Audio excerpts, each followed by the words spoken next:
ಮತ್ತು ಟೆಂಡರ್ ಕರೆಯದೆ ಏನೊಂದು ಈ ಕಾಮಗಾರಿಗಳನ್ನು ತುಂಡು ಗುತ್ತಿಗೆ ಮಾಡಿ ನೀಡ್ತಾ ಇರ್ಬೋದು. ಇವನ್ನೆಲ್ಲನೂ ಪರಿಶೀಲನೆ ಮಾಡಿ ಒಂದು ವರದಿಯನ್ನು ಸಲ್ಲಿಸಿರಿ ಅಂತ ಹೇಳಿ 8/9/2025 ಒಂದು ನೋಟಿಸನ್ನು ಜಾರಿ ಮಾಡಿರ್ತಾರೆ.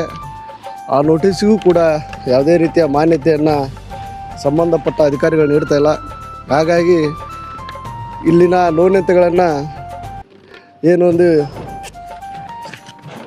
ಈ ಕರ್ನಾಟಕ ರಾಜ್ಯ ಲೋಕಾಯುಕ್ತ ಅಧಿಕಾರಿಗಳು ಒಂದು ಗಮನಿಸಬೇಕು. ಇಲ್ಲಿರ್ತಕ್ಕಂಥ ಏನು ಲೋಪದೋಷಗಳನ್ನು ಸರಿಪಡಿಸಲಿಕ್ಕೆ ಮತ್ತು ಭ್ರಷ್ಟರನ್ನು ಸದೆಬಡಿಸಲಿಕ್ಕೆ ಈ ಒಂದು ಲೋಕಾಯುಕ್ತ ಏನು ಅಧಿಕಾರಿಗಳು ಈ ಕಚೇರಿಗೆ ಒಂದು ಸತಿ ಭೇಟಿ ನೀಡಿ ಇಲ್ಲಿನ ಸಂಪೂರ್ಣ ಕಾಮಗಾರಿಗಳನ್ನು ಪರಿಶೀಲಿಸಬೇಕಂತ ಈ ಮೂಲಕ ತಮ್ಮಲ್ಲಿ ವಿನಂತಿಸಿಕೊಳ್ತೀನಿ.